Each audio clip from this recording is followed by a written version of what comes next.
ዋና ዋና ዜናዎች የትግራይ ህዝብን ህልውና ለማረጋገጥ የተፈጸሙ ኦፕሬሽኖችና ገድሎች ትውልድ እንዲማርባቸው መሰነድና የትግሉን ዓላማ ማጉላት እንደሚገባ ተገለጸ። በርካታ ሀብት የነበራቸው የምዕራብ ትግራይ ተፈናቃዮች በየመጠለያው በረሃብና በበሽታ ሲሰቃዩ ማየት እጅግ ያሳዝናል ሲሉ የሰመማ ከተማ ነዋሪዎች ገለጹ። የሩሲያና ዩክሬን ጦርነት በመጪው ሰኔ ወር ላይ እንዲያበቃ አሜሪካ ከፍተኛ ፍላጎት አላት ሲሉ የዩክሬን ፕሬዝዳንት ቮሎዲሚር ዜሌንስኪ ተናገሩ።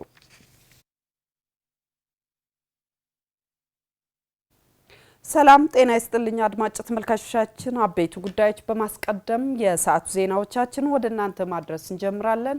ከዜናዎች ጋር ንግስቴ ኃይሉ ቀዳሚ ወዳደረግነው ዜናችን እናልፋለን። የትግራይ ህዝብን ህልውና ለማረጋገጥ የተፈጸሙ አስገራሚ ኦፕሬሽኖችና ገድሎች ትውልድ እንዲማርባቸው በተገቢው መንገድ መሰነድና የትግሉን ዓላማ ማጉላት እንደሚገባ ተገለጸ። የአጋዚ ኦፕሬሽን 40ኛ ዓመት መታሰቢያ ፓነል በድምጽ ወያነ ትግራይ የታሪኩ ፈጻሚ ታጋዮችና ሌሎች ባለድርሻ አካላት በተገኙበት ተካሂዷል። ዘውዶ አለማየሁ ተጨማሪ አላት። የትግራይ ህዝብ በየዘመናቱ ለሚገጥሙት የህልውና ፈተናዎች በዓላማ ጽናትና በቁርጠኝነት በመመከት በድል አድራጊነት ተወጥቶ ህልውናውን አስቀጥሏል። ይህ የጀግንነትና የድል ታሪኩ በተገቢ መንገድ በመሰነድ አዲሱ ትውልድ እንዲማርበት ለማስቻል የተሰሩ ስራዎች ግን በቂ አለመሆናቸው ተገለጸ። ይህ የተገለጸው ዲዳብሊው ኢንተርናሽናል የአጋዚ ኦፕሬሽን 40ኛ ዓመት መታሰቢያ ቀን ከታሪኩ ባለቤቶችና ሌሎች አካላት በተገኙበት ባዘጋጀው መድረክ ሲሆን ኦፕሬሽኑን በመምራት ትልቅ ሚና ከተጫወቱት ታጋዮች ውስጥም ታጋይ ታረቀይ አለማየሁና ኮማንደር ሱራፌል ገብረ ህይወት በ1978 ጥር 30 ቀን የተፈጸመው አስደናቂ ኦፕሬሽን እንዲህ ያስረዳሉ። ኦፕሬሽን ጋዝጋ ኣብ 78 ዕለት 30 ፍሑኽ ሓዲርና ናብ ዕለት 1 የካቲት የአጋዚ ኦፕሬሽን በ1978 ዓመተ ምህረት ጥር 30 የተካሄደ ሲሆን ከ1300 በላይ እስረኞችን ነፃ ያወጣንበት የድል ታሪክ ነው። የዛሬ 40 ዓመት የተሰራ የጀግንነት ሥራ ነው። እስረኞቹ ሁለት አይነት ነበሩ። በብዛት በማንነታቸው የታሰሩ ንጹሃን ነበሩ። ለህዝባቸው ብለው የታገሉም ነበሯቸው። በተሰራው አስደናቂ ሥራ ግን ነፃ አወጣናቸው። ይህ በ15 ደቂቃ ውስጥ የተሰራ የጀግንነት ታሪክ ነው። ወገናትና ተአሲሮም ዝነበሩ እዮም። ኣብቲ እዋን ንሱ ርኢኺ ድሕሪ ቀይ ሽብር ትግራይ በሙሉና ተሓፈሰ ይእሰር ነይሩ። ካላግባቡ ወገኖቻችን ታስረው ሞት ይጠብቁ ነበር። ከቀይ ሽብር በኋላ ትግራይን በአፈሳ ወስደው በማረሚያ ቤት ያጎሩት ይታሰር፣ ይሰቃይ፣ ይደበደብ ነበር። ስለዚህ የወገኖቻችን ህይወት ለማዳን ያደረግነው ትግል ነበር። ስልጠናው በፍጹም ቁርጠኝነት የዓላማ ጽናትና መተማመን ያደረግነው ስለነበር ለድል በቅተን ወገኖቻችንን ነፃ አውጥተናል። ህዝባዊነትን መሰረት ያደረገና የዓላማ ጽናት በግልጽ የታየበት የአጋዚ ኦፕሬሽን የሰውን ህይወት ለማዳን ቤዛ በመሆን በድል የተጠናቀቀ ኦፕሬሽን እንደነበር ያወሱት ታጋዮቹ በ15 ደቂቃ ውስጥ 1380 እስረኞችን በመታደግ ዓለምን ሊያስደነቀ ታሪክ ሊፈጸም የቻለው ሚስጥር ጠባቂነትና መተማመን በመሆኑ ትውልዱ ከዚህ ኦፕሬሽን ድል ሊማር ይገባል ብለዋል። ሚስጥር ክትቃለስ እንተደሊኻ ትውልድ እንተደሊኻ ሚስጥር በጣም አድላይ የጀግንነቱና የድል ሚስጥር ጠባቂነታችን ነው። አዲሱ ትውልድ ጀግኖች አባቶቹ ከሰሩት ታሪክ ትምህርት መውሰድ አለበት። ሚስጥር ጠባቂነት ለአሸናፊነትና ለድል ትልቅ አስተዋጽኦ ነበረው። ለዚህም ነው ኦፕሬሽኑ ህዝባዊነትና ሚስጥር ጠባቂነት ተዳምረው ለድል ያበቁት። ሚስጥር አወትና ሚስጥራውነትና የአሸናፊነት ምስጢር መተማመን ሚስጥር ጠባቂነታችን ነው። የተሰራው የድል ታሪክ በሚፈለገው ደረጃ አልተነገረለትም እንጂ አጋዚ ኦፕሬሽን አስገራሚ ታሪክ ነው። ጥብቅ ሚስጥር ጠባቂነት ነበረን። የዓላማችን ቁርጠኝነት የራስን ህይወት መስዋዕት እስከ ማድረግ የደረሰ ቁርጠኝነት ለድል አብቅቶናል። በመድረኩ ተሳታፊ የነበሩ ያነጋገርናቸው አካላት በበኩላቸው የኦፕሬሽኑ ድል ጠንካራ ወታደራዊ አመራር ውጤት መሆኑን ገልጸው ይህ የጀግንነትና የድል ታሪክ አዲሱ ትውልድም ሊማርበት እንደሚገባና አስደናቂ ታሪኩ ሊሰነድ እንደሚገባ ገልጸዋል። 15 ደቂቃ ቀደም ብሎ ይነገር ነበር የእስራኤል ቲቪ በ90 ደቂቃ ሌሎች አሉ። በዓለም ብዙ ኦፕሬሽኖች አሉ። ግን የወሰዱት ሰዓት ስናይ 15 ደቂቃ የተጨረሰ በዓለም ላይ የለም እና በጣም የሚገርም በጣም የሚደንቅ ለልጆቻችንም ጭምር መስተላለፍ የሚገባው ትልቅ ስራ ነው። በጣም አስደናቂ የወታደራዊ ችሎታ እንደነበራቸው በቃ ለዓላማ በጽናት ለመሰዋት ዝግጁ እንደሆኑ ለተሰጣቸው ተልእኮ ደግሞ በአግባቡ እንዴት መፈጸም እንዳለባቸው ከጅምሩ ጀምሮ እስከ መጨረሻ እንዴት አድርጎ ኦፕሬሽን እንደፈጸሙት በጣም አስተማሪ ነበር። በጽሁፍ ከምናነበው በሌላ በተለያየ ሰው በሰከንደሪ ከምንሰማው በታሪክ በሰሩት በሰማሁት በጣም ነው የተደነቅኩት። በጣም ነው ደስ ያለኝ። በርካታ ሀብት ንብረት የነበራቸው የምዕራብ ትግራይ ተፈናቃዮች በየመጠለያው ተጥለው በረሃብና በበሽታ ሲሰቃዩ ማየት እጅግ ያሳዝናል ሲሉ ያነጋገርናቸው የታሕታይ ቆራሮ ወረዳ ሰመማ ከተማ ነዋሪዎች ገለጹ። ውሉን የፈረሙ አካላት በተስማሙት መሰረት ወደ ቀያቸው ሊመልሷቸው ይገባል ሲሉም ነዋሪዎቹ ጥሪ አቅርበዋል። ይርጋ ተክለ ሚካኤል ተጨማሪ አለ። በጆኖሳይዳል ጦርነቱ ምክንያት ሀብትና ንብረታቸው ተወሮ ከቀያቸው ተባረው በየመጠለያ ጣቢያዎቹ የሚገኙ ተፈናቃዮች ስምምነቱን በሙሉነት ተግባራዊ ባለመደረጉና ወደ ቀያቸው ባለመመለሳቸው በረሃብና በበሽታ አስከፊ ሕይወት እየመሩ ይገኛሉ። በጉዳዩ ላይ ያነጋገርናቸው የታሕታይ ቆራሮ ወረዳ ሰመማ ከተማ ነዋሪዎችም እነዚህ ከራሳቸው አልፈው ለሌሎች ሲተርፉ የነበሩ ወገኖች በየመጠለያው ተጥለው ማየት እጅግ ያሳዝናል ብሎናል። ከመረበተም ታፍት ጽቡቅ ገዛኦም ተላዓይለም ክመጽ እንተለው ከጥሩ ኑሯቸው ተፈናቅለው እዚህ ሲንከራተቱ ስንመለከታቸው ሀዘን ይሰማናል። እነዚህ እኮ ባለሀብት የነበሩ ናቸው። ጠንክሮ በመስራትም የሚታወቁ ናቸው። እነዚህ ታታሪዎች አሁን ተጥለው የዕለት ምግብ አጠው ስንመለከታቸው በጣም እናዝናለን። በጣም ይሰማኛል እንጂ መጠለያና ምግብ አጥተው ሲሞቱና ሲሰቃዩ ማየትና መስማት በጣም ያሳዝናል። በእርግጥ የቻልነውን እያገዝን ነው። ነገር ግን እኛም ሙሉ ሰላም ባለመሆኑ አቅማችን በጣም ተዳክመዋል። አብ ጭቃ አብ ረሳሕ ማይ አብ ወራ በጭቃ በቆሻሻ በአቧራና በተቀዳደደ ኬንዳ ውስጥ እየኖሩ ስንመለከት ቅስማችን ይሰበራል፣ ሀዘንም ይሰማናል። እነዚህ ስንት ሀብት የነበራቸው ሰዎች መጠለያ ውስጥ ወድቀው ማየት እጅግ ያሳዝናል። ተፈናቃዮቹ ለ6 ወራት ብቻ እንዲያገለግሉ በተሰሩ ጊዜያዊ መጠለያዎች በረሃብና በበሽታ እየተሰቃዩ እንደሚገኙም ነዋሪዎቹ ገልጸውልናል። እቲ ዝነበረ ተዋሂቦም ዝነበረ ቸንዳውን እየኖሩበት ያለው ቴንዳ ተቀዳዶ በንፋስ በብርድና በፀሐይ እየተገረፉ ይገኛሉ። የሚያሳዝን ህይወት ነው እየመሩ የሚገኙት። በጣም አብሕማ ኩነታት አለው። በጣም በመጥፎ ሁኔታ ውስጥ ነው እየኖሩ ያሉት። ባለሀብት የነበሩ ሰዎች አሁን በረሃብ በበሽታና መጠለያ እጥረት እየተሰቃዩ ይገኛሉ። ተፈናቃዮቹ አስቸኳይ ሰብአዊ እርዳታ ያስፈልጋቸዋል ያሉት አስተያየት ሰጪዎቹ የችግሩ ዋና መፍትሄ ግን ተፈናቃዮቹ ደህንነታቸው ተጠብቆ ወደ ቀያቸው መመለስ ነው ብለዋል። ዝውዕ ዝሓድረ ይመስለካ ነሩ ግን ከስምምነቱ በኋላ የሚውሉና የሚያድሩ አይመስልንም ነበር። አሁን ከ3 ዓመት በላይ አድርገዋል። ስለዚህ አሁንም በስምምነቱ መሰረት እባካቸው ወደ ቀያቸው መልሷቸው እላለሁ። እስኪመለሱ አስቸኳይ ሰብአዊ ድጋፍ ሊደረግላቸው ይገባል። በዋናነት ግን በስምምነቱ መሰረት ሊመለሱ ይገባል። የገቡትን ቃል ተግባራዊ ሊያደርጉት ይገባል። የተወረረው መሬታችን ሊመለስ ይገባል። ተማዛበልትና ናብ ዓዶም ወሊሱ መንግስት ተፈናቃዮቻችን ወደ ቦታቸው መልሶ አቋቁሞ ደህንነታቸው ጠብቆ ሊያኖራቸው ይገባል። በስምምነቱ ላይ የተፈራረሙትም ይህንን እንዲያደርጉ ነው። የዓለም ማህበረሰብም ይህ እንዲፈጸም ሚናውን መወጣት አለበት።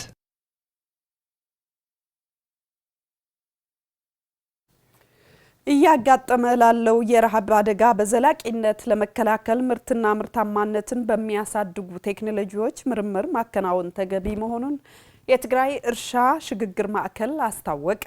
በሀገር ደረጃ ያለውን የግብርና አሰራር በማዘመን ምርትና ምርታማነትን ለማሳደግ በትኩረት መስራት እንደሚገባም ተመላክቷል። አለም ተክለ በትግራይ ላይ እያጋጠመ ያለውን የረሃብ አደጋ በቀጣይነት ለመከላከል ብሎም እንዳያጋጥም ለማድረግ የምግብ ዋስትና ማረጋገጥ ቁልፍ ተግባር መሆኑን ምሁራን ያብራራሉ። የሜካናይዜሽን ስራ በመስራት ለእርሻ የሚያስፈልጉ ግብዓቶችን እንዲሟሉ በማድረግ የምርምር ተቋማት ሚና ከፍተኛ በመሆኑ ለዚሁ በትኩረት መስራት ተገቢ ነው ሲሉ የትግራይ እርሻ ሽግግር ኢንስቲትዩት ማዕከል ዳይሬክተር ዶክተር አብርሃ ኪዳነ ማርያም ከጣቢያችን ጋር በነበራቸው ቆይታ ገልጸዋል። ሁሉ ጊዜ የመቸም በእርዳታ የሚኖር ህዝብ የለም። ስለዚህ ምን ማድረግ አለብን ነው ሜካናይዝድን እስከ ማድረግ የግብአት አቅርቦትም በቀላሉ አርሶ አደርም እንዴት ያገኛል የሚለውን እሱን መረጃም ራሱ ዲጂታላይዝ ከማድረግ አንጻር ዋናው ደግሞ ይሄ የመስኖ በመስኖ ውሃ አለ፣ በተለያየ መልኩ አለ፣ በመሬትም ከበላይም ከታችም አለ። ግን እንዴት አድርጎ አርሶ አደሩን መጠቀም ይችላል? ምክንያቱም ያለችን መሬት በጣም ትንሽ ነች። ይሄ 3 ጊዜ መጠቀም ከቻልን በጣም ይሰፋል ማለት ነው።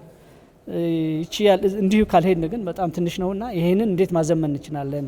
ከሶላር ኢነርጂ ተያይዞ የተለያዩ ዳይቨርሲፋይድ የሆኑ የወተር የውሃ አቅርቦት ስርዓቶችን ከመዘርጋት አንጻር መስራት ያለብንን ነው እያየን ያለ ነው። በሀገር ደረጃ ያለውን የግብርና አሰራር በማዘመን ምርትና ምርታማነትን ለማሳደግ እንዲሁም የሕዝቡን ኑሮ ለማሻሻል በተግባር መስራት ይገባል ያሉት ዳይሬክተሩ ዘመናዊ አሰራር ለማስኬድ የፋይናንስ ድጋፍ ወሳኝ ነው ብለዋል። በሀገር ደረጃም በትግራይ ደረጃም የነበረው የግብርና አያያዝ በጣም ኋላ ቀር ከእጅ ወደ አፍ ኑሮ የሚያስካሂድ ነው። ይህንን ካልቀየርን ህዝባችንን መቀለብ አንችልም። መቀለብ ብቻ ሳይሆን ማደግም ሁሉም አይቻልም እና ይሄ በመሰረቱ አሁን ያሉት ባህላዊ ትራዲሽናል የሆኑ ፋርም ኢምፕሊመንቶች መቀየር አለባቸው። አስተሳሰባችን መቀየር አለበት። ስለዚህ መቀየር አለብን ብቻ ብሎ መናገር ሳይሆን ማቅረብ አለብን። እነዚህ ዘመናዊ የግብርና መሳሪያዎች እንዴት ማቅረብ እንችላለን? አርሶ አደሩ እንዴት ተደራጅቶ እነዚህን መውሰድ ይችላል? የፋይናንስ አካላት ምን ማድረግ ይችላሉ የሚለውን እያቀናጀን ይህንን ለማድረግ እየተሞከረ ነው ያለው። ቴክኖሎጂ የታገዙ ስራዎችን በማከናወን ለአርሶ አደሩ በማስፋፋት የሚያጋጥሙ ችግሮችን በዘላቂነት ለመፍታት የባለድርሻ አካላት ሚና ወሳኝ በመሆኑ ለዚሁ ስራ ስኬታማነትን በጋራ መስራት ተገቢ ነው ሲሉም ዶክተር አብርሃ አክለዋል። ምርምር የራሱ ስራ አለው። ከቴክኖሎጂዎችን ከማቅረብ ራሱም ከማውጣት ከተለያዩ ከአገር ውጭም ከሀገርም ያሉ ቴክኖሎጂዎች ከማቅረብ አንጻር ግብርና ቢሮም እንደዚሁ የተለያዩ ቴክኖሎጂዎች ወዲያው ህብረተሰብ ያወቃቸው ቴክኖሎጂዎችን ወደ ህብረተሰቡ የማስፋፋት ስራ አለም። እንደ ኤቲአይም በዚህ በግብርና ያሉ ቻሌንጆች፣ ችግሮች፣ ቦትልኔክ ችግሮችን የሚባሉትን አይደንቲፋይ እያደረግን ወደ ፕሮጀክት እየቀየርን ፓይለት እያደረግን ነው እየሰራን የመጣ ነው። አሁንም በስፋት በተለይ በዚህ በክላስተር አርሶ አደሮች ተደራጅተው ይሄ ካምፓኒ ማለት ምርትን ማሳደግ ብቻ ሳይሆን ሳርፕላስ የበለጠ ሳርፕላስ ከዛ ሳርፕላስ ደግሞ ወደ ኢንቨስትመንት ወደ ሀብታም ትርፍ ወደ ያመርትበትን ወደሚያገኝ ሀብት የሚያገኝበትን መንገድ ነው እየሰራን ያለ ነው። ወደ ዓለም አቀፍ ዜናዎቻችን ስንሻገር የናይጄሪያ ፍርድ ቤት የብሪታንያ መንግስት በቅኝ ግዛት ወቅት ለተገደሉ 21 የከሰል ማዕድን ቆፋሪዎች ቤተሰቦች ለእያንዳንዳቸው 27 ሚሊዮን ዶላር ካሳ እንዲከፈል ወሰነ። የወቅቱ የቅኝ ግዛት ፖሊስ የስራቸው ሁኔታ እንዲስተካከል የጠየቁ ሰራተኞችን በጥይት ደብድቦ ገድሏል። የከሰል ማዕድን ሰራተኞቹ አድማ የወጡት በስፍራው በነበረው አስቸጋሪ የስራ ሁኔታ፣ በዘር ልዩነት ላይ በተመሰረተ የደሞዝ ክፍያና ባልተከፈለ ውዝፍ ደሞዝ እንደሆነ ምክንያት ነበር። በርካታ ናይጄሪያውያንም በዚህ እርምጃ ጉዳት እንደደረሰባቸውና በብሪታንያ ቅኝ ግዛት ስር ከተፈጸሙት እጅግ አሳዛኝ ግፎች አንዱ እንደሆነ ይገለጻል። ይህ ክስተት በ1960 ነጻነት ላስገኘው የጸረ ቅኝ ግዛት እንቅስቃሴ እንዲጠናከር ማድረጉን የታሪክ ጸሐፊዎች ይናገራሉ። የሟቾች ቤተሰቦችና የሰብአዊ መብት ተሟጋቾች ይህ የግፍ ድርጊት ይፋዊ እውቅና እንዲሰጠውና ካሳ እንዲከፈልበት ለ10 ዓመታት ሲታገሉ ቆይተዋል። ጉዳዩን የተመለከተው የሀገሪቱ ፍርድ ቤት ጭፍጨፋው ህገወጥና በሰብአዊነት ላይ የተፈጸመ ግድያ እንደሆነ አረጋግጧል። የብሪታንያ መንግስት ወንጀል መፈጸሙን ያረጋገጠው ፍርድ ቤቱ በድምሩ 567 ሚሊዮን ዶላር ለተጎጂ ቤተሰቦች ካሳ እንዲከፈል ፈርዶበታል። እስካሁን ድረስ የብሪታንያ መንግስት በጉዳዩ አስተያየት እንዳልሰጠ ሎስ አንጀለስ ታይምስ ዘግቧል።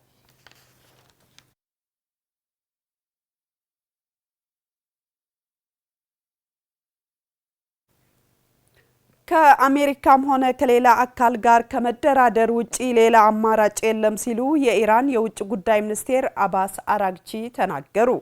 አባስ አራግቺ ይህንን የገለጹት የድርድሩን ሂደት ውጤት አስመልክተው ለሀገሪቱ ብሔራዊ የውጭ ጉዳይ ፖሊሲ ኮንግረስ ማብራሪያ ሲሰጡ ነው። ስለ ኢራን የኒውክሌር ፕሮግራም ማንኛውም ግርታና ጥያቄ እንመልሳለን ያሉት የውጭ ጉዳይ ሚኒስቴሩ ከመደራደር ውጪ ሌላ አማራጭ የለም የሚለውን የኢራን እምነት ለአሜሪካ ተወካዮችም መናገራቸውን ገልጸዋል። ከእስራኤል ጋር ለ12 ቀናት የዘለቀው ጦርነት በኒውክሌር ተቋማት ላይ የተፈጸመውን የቦምብ ድብደባ በመጥቀስም እውቀት በቦምብ ድብደባ አይጠፋም ሲሉ ጠቅሰዋል። ኢራን በምታነሳቸው ጉዳዮች ላይ የጋራ መግባባት ከተደረሰ የዓለም አቀፉ የአቶሚክ ኢነርጂ ባለስልጣን ፍተሻውን ማካሄድ እንደሚችል ማመላከታቸውን ሲጂቲኤን ዘግቧል። የዶናልድ ትራምፕን ድርጊት ወደ ጫካው ሕግ መመለስ ነው ያሉት የውጭ ጉዳይ ሚኒስቴሩ በጫካ ሕግ ውስጥ ደካማዎቹ ይረገጣሉ፣ ኃያሉንም በህይወት ይተርፋሉ ብለዋል። መብታችንን ያለ ገደብ እንዲከበር እንፈልጋለን ያሉት አራግቺ ለዚህም ነው ጠንካራ ከመሆን ውጪ ሌላ አማራጭ የሌለን ሲሉ አብራርተዋል።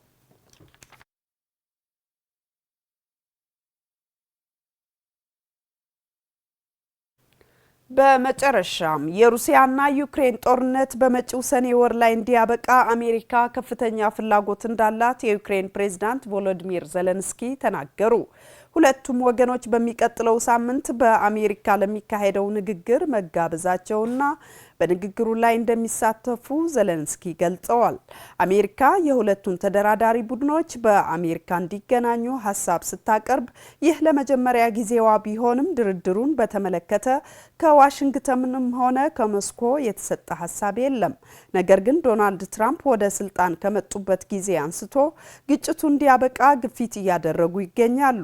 በአሜሪካ አደራዳሪነት በአቡዳቢ የተካሄደው ሁለተኛው ዙር የሰላም ንግግርም አርብ ዕለት ቢጠናቀቅም የድርድሩ ውጤት ግን አልተገለጸም። ዜሌንስኪ ቅዳሜ በሰጡት ማብራሪያ ዩክሬን እንድትስማማ ግፊት እየተደረገባት እንደሆነ ቢቢሲ ዘግቧል።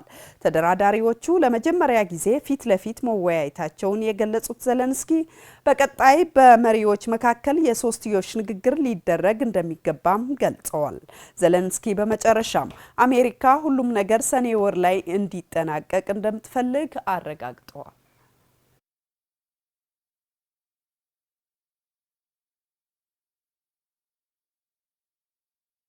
ተመልካቾቻችን የምሽት ዜናዎቻችን በዚህ ቋጨን። ለነበራችሁ ጊዜ እናመሰግናለን። ጤና ይስጥልኝ።